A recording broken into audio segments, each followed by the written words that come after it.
नमस्कार, मैं रचना शर्मा चढ़दी कला टाइम टीवी देख रहे हैं सभी दर्शकों का स्वागत करती हूं। आप देख रहे हैं हरियाणा के समाचार। समाचारों की शुरुआत से पहले एक नजर आज की मुख्य सुर्खियों पर।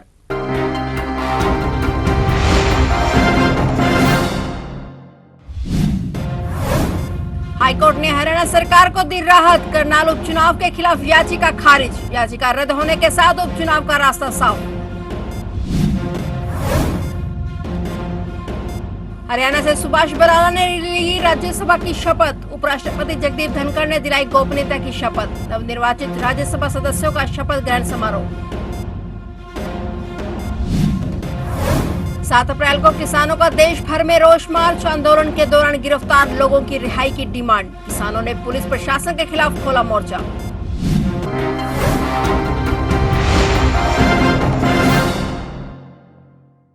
और अब समाचार विस्तार से।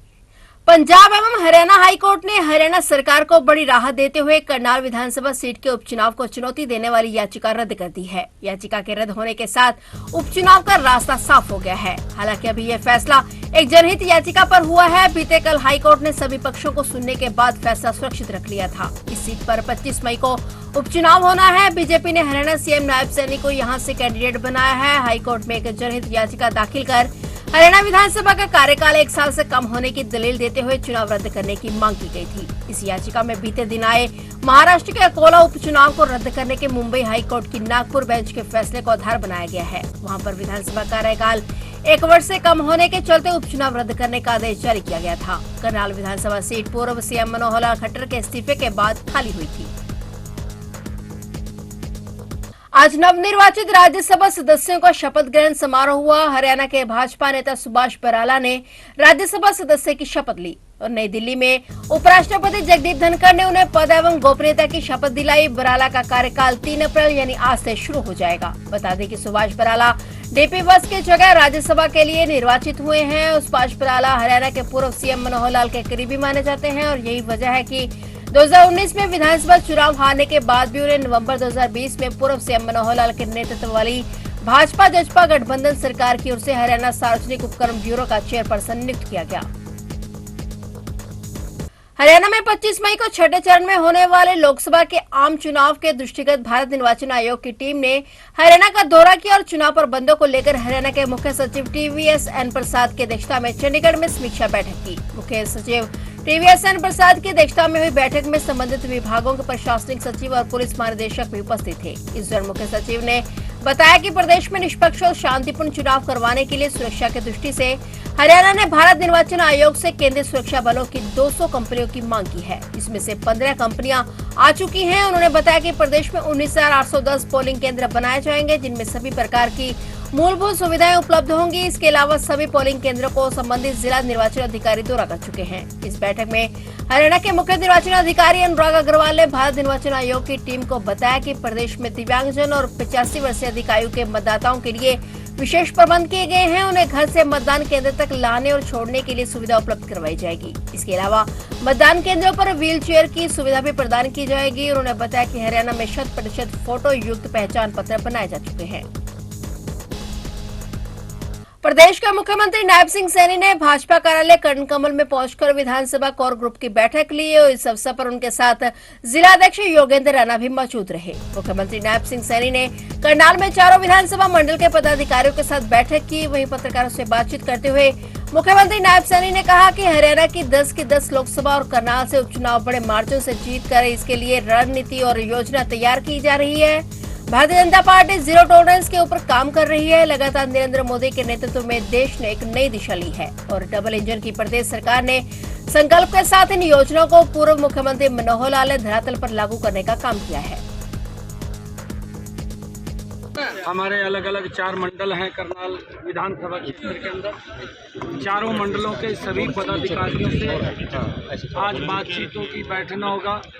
अभी हमारी करनाल विधानसभा के कोर ग्रुप के लोगों से बैठना हुआ था, उनसे बातचीत हुई और जो काम हमारी सरकार ने किए हैं, आदरणीय मनोहर लाल जी ने किए हैं, या कुछ और लोगों की जो बात हमारे सामने आएगी उसको सुन करके, और अभी तो हमारे सामने क्योंकि चुनाव है इस चुनाव के अंदर उपचुनाव है करनाल का।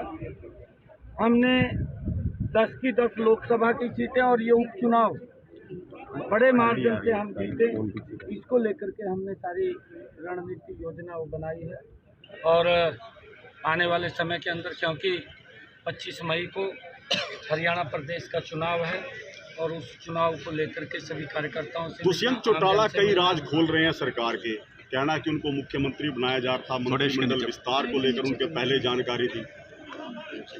देखिए, अगर दुष्यंत जी को कोई बातें पता है तो उसी को पूछनी चाहिए, उनसे ही बात करनी चाहिए, उनसे और भी राज पूछने चाहिए भी क्या क्या राज थे।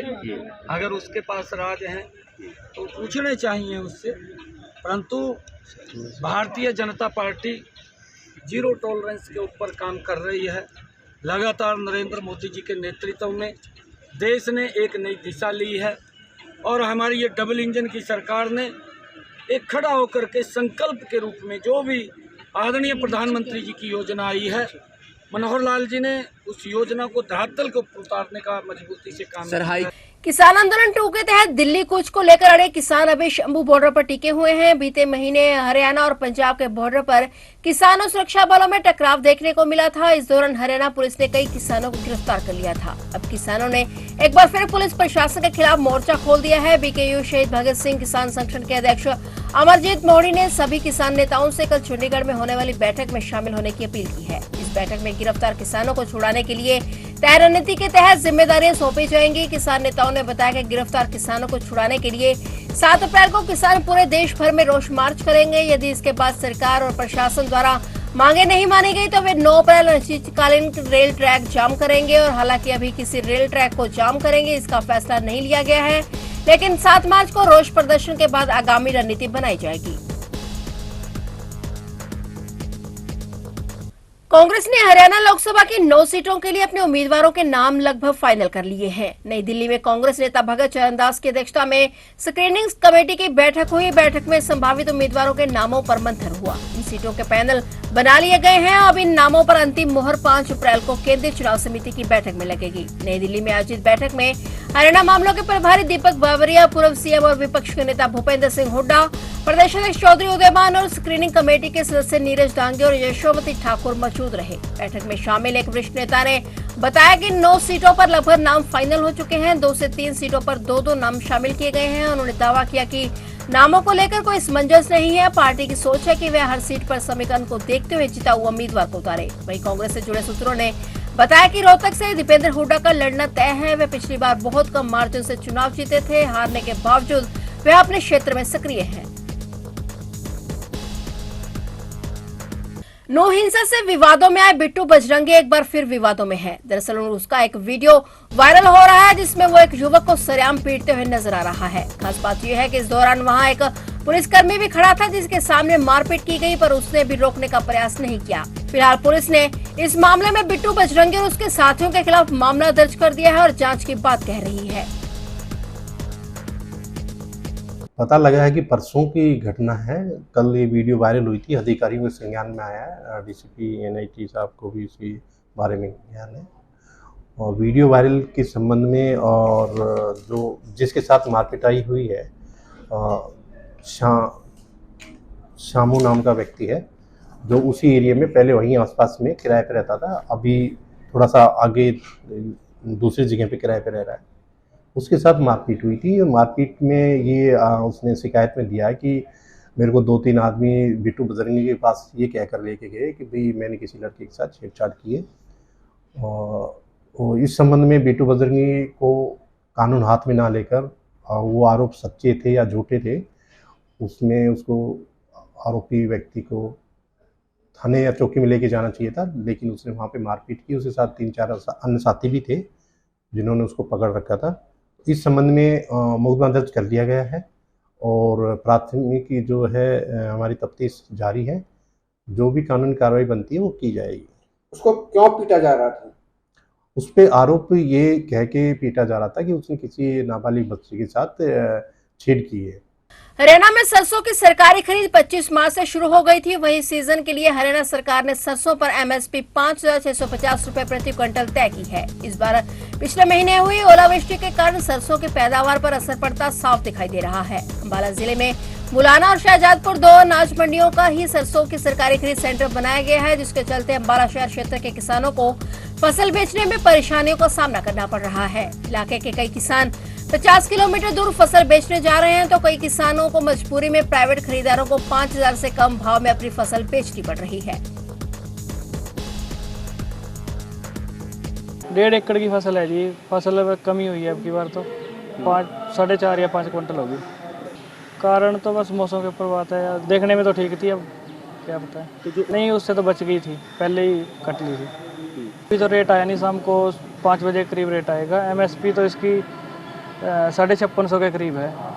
वैसे सर अब अगर अच्छी निकल जाए तो बचता है, अगर ना निकले तो फिर कम निकले तो फिर क्या बचेगा। सरकार से मांग करते हैं कि एमएसपी गारंटी कानून होना चाहिए और सारे हर मंडी के अंदर बिक्री केंद्र होना चाहिए। सरसों इस मंडी में थोड़ी बहुत आ रही है, क्योंकि सरसों का जो प्राइवेट का और सरकारी रेट का काफ़ी डिफरेंस है। प्राइवेट ये 4700-4600 तक बिक रही है, 4800 तक, जबकि सरकारी रेट 5650। इसलिए किसान ज़्यादातर सरकारी रेट की तरफ मंडी में जा रहे हैं। और सरकारी मंडी यहाँ से इधर मुलाना और शाहजादपुर में, इधर इस्माइलाबाद और लाडवा में। वैसे कितनी आई है मंडी में? हमारे पास 1600 क्विंटल आ चुकी है। कहाँ के किसान आ रहे हैं? ज़्यादातर पंजाब के किसान आते हैं, जो हमारे डिजिटल किसान है। डिजिटल किसान तो अपने सरकारी रेट पे ही बेचते हैं। वैसे कम है अपनी लगता है सबसे? आपकी बार काफी कम है। नहीं, इतनी जरूरत नहीं, क्योंकि 1500 क्विंटल सारी आई है, वो भी पंजाब की मिला के। जो डिजिटल किसान है वो तो शाहजादपुर की मंडी में जा रहे हैं, यहाँ इस्माइलाबाद में जा रहे हैं। पैदावार कैसी सरसों में? सरसों की यील्ड के बारे में नहीं पता, क्योंकि इस एरिया में सरसों ही कम है। हरियाणा में मौसम फिर बदलने जा रहा है। मौसम विभाग ने आज रात से बदलाव के आसार जताए हैं। पश्चिमी विक्षोभ के एक्टिव होने से ऐसे हालात बन रहे हैं। मौसम विभाग की ओर से संभावना जताई गई है कि पश्चिमी विक्षोभ के प्रभाव से 5 अप्रैल तक बीच बीच में हल्के बादल छाए रहेंगे, साथ ही बारिश के भी आसार बने हुए हैं। हरियाणा के सिरसा, फतेहाबाद, हिसार, जींद, भिवानी और चरखी दादरी जिलों में मौसम खराब रहने के आसार हैं। वहीं मौसम विभाग का कहना है कि 6 अप्रैल से राज्य में मौसम आमतौर पर खुश्क रहने वाला है। इससे दिन के तापमान में बढ़ोतरी हो सकती है। बता दें कि ओलों के साथ हुई बारिश से किसानों की भी चिंताएं बढ़ गई हैं। 2 और 3 मार्च को हुई बारिश और ओलावृष्टि से किसानों की गेहूं और सरसों की फसलों को काफी नुकसान हुआ था। पिछले सप्ताह हुई बारिश से भी फिर से उनका नुकसान हुआ है।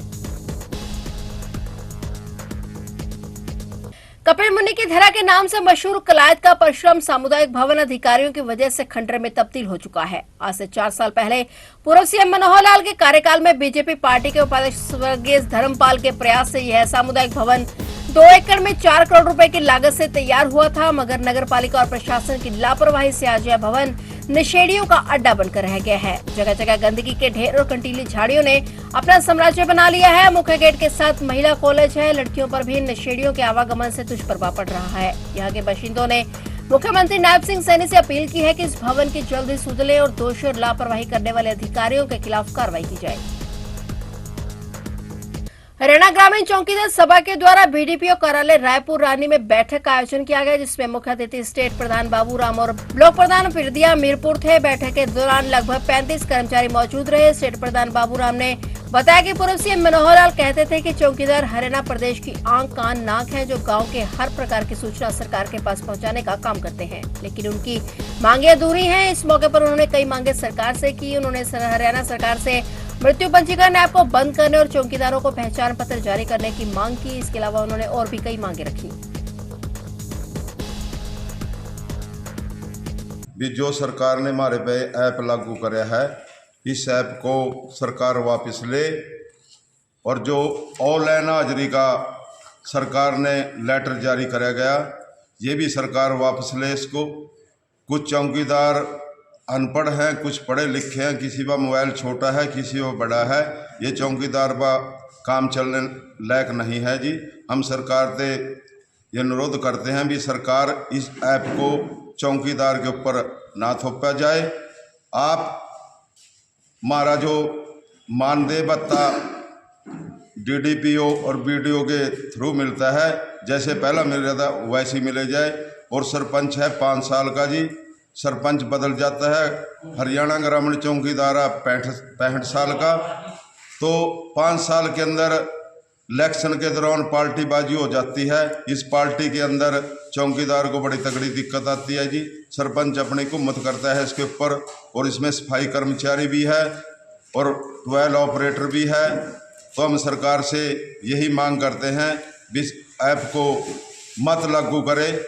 इंदिरा राजकीय प्राथमिक पाठशाला में वार्षिक पुरस्कार समारोह का आयोजन किया गया, जिसमें शिक्षा विभाग के अधिकारी और गांव के ग्रामीणों ने कार्यक्रम में शिरकत की। कार्यक्रम में नन्हे बच्चों ने भक्ति गीत और सुंदर प्रस्तुति दी। कार्यक्रम में बोलते हुए मुख्य अतिथि मदन लाल ने बताया कि हरियाणा में शिक्षा विभाग की तरफ से वार्षिक पुरस्कार समारोह का आयोजन सभी स्कूलों में किया जा रहा है। इन कार्यक्रमों के माध्यम से ग्रामीणों को जागरूक किया जा रहा है ताकि वे अपने बच्चों को सरकारी स्कूलों में पढ़ाएं। उन्होंने बताया कि शिक्षा का स्तर जिस तरीके से दिन प्रतिदिन बढ़ रहा है, उसी को देखते हुए सरकारी स्कूलों में अत्याधुनिक सुविधाएं दी जा रही हैं। तो ये थे हरियाणा के समाचार, और नए समाचारों के साथ फिर से हाजिर होंगे। तब तक के लिए देखते रहिए चढ़ती कला टाइम टीवी।